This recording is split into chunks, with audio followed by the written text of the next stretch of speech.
How to fix TikTok search problem. Hello guys, in this video I'm gonna show you how to fix TikTok search problem in less than 1 minute. So first thing you have to do is very simple.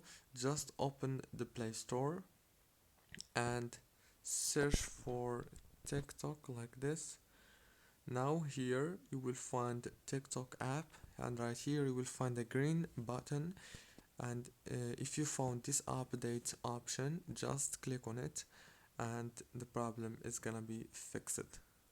Very easy and simple. That's the first way. The second way is just to have to go to the settings, go to the wireless and networks, go to Wi-Fi and disable the Wi-Fi and enable it again.